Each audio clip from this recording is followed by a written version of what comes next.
Hello, I'm a guy that likes to talk about music, and I have here two CDs from the Grateful Dead. I've got American Beauty, which I was talking about before, and I've got Workingman's Dead.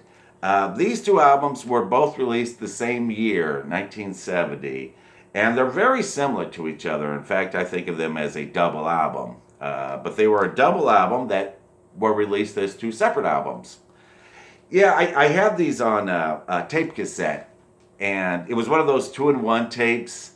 For anyone who remembers those, it had all the Working Man's Dead on side A, and then side B had American Beauty, and so because of that, in my mind, these two albums, were just one album. They so for like a long time, I couldn't tell you what songs were on what album because the albums just kind of seemed to bleed together in my mind. Yeah, the same thing happens with Neil Young. I had Harvest and After the Gold Rush on one of those two-in-one tapes. But anyway, they were released as separate albums, but they were like twin albums. They were like brother and sister album. So, if so, which one was the brother? Which one was the sister? Well, that's easy. This is the brother because it's Working Man's Dead, and this is the sister because it's got a flower on it. And yeah, the reason I say all this is, and why these two albums will always remind me of each other is because of how these two albums have a distinct sound and sounded different from a lot of the other stuff that the Grateful Dead did. The Grateful Dead were a band that, did different things over the years. Like back in the 60s, they did their like psychedelic rock. They did stuff like Dark Star, which sounded like science fiction music or something. And a lot of the stuff they did like in the late 70s, I call it prog rock. It was like a mixture of prog rock and soft rock. At times I thought they were like the soft rock version of Rush.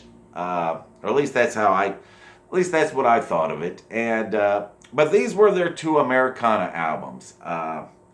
They wanted to make these two albums based on old American traditional music, blues, folk, country, bluegrass, but not jazz. I guess jazz was city music, and they just wanted to stick to rural American music. Like I was talking before about the song Casey Jones, and that's a blues rock song, so based on blues. And they did Uncle John's Band, which I was also talking about. That's kind of folk based, of course, and they have a song on here called Dire Wolf, which has a pedal steel guitar on it, so it's got a country and western sound. And they got a song on here called Cumberland Blues, which, although it has the word blues in the title, it's actually a bluegrass song. Yeah, I think a lot of people would be surprised by how the Grateful Dead actually sound. I was talking before about how, a lot of people might think the Grateful Dead were a heavy metal band just because of the T-shirts that they see. How their main symbol is a skull with a lightning bolt in it. Then they see they have a song called "Friend of the Devil." Yeah, that sounds very metal, doesn't it? But then they might be surprised by how the music actually sounded. And "Friend of the Devil" is a bluegrass song, a very chirpy bluegrass song. So the Grateful Dead do some picking and a grinning sometimes. But I think there might be another surprise for other people because, people think of the Grateful Dead as a hippie band. They play music for long-haired hippie freaks. But when you listen to this stuff, it sounds more like music for hillbillies than hippies. Yeah, it sounds like music for old country folk, the kind of people who might have hated hippies.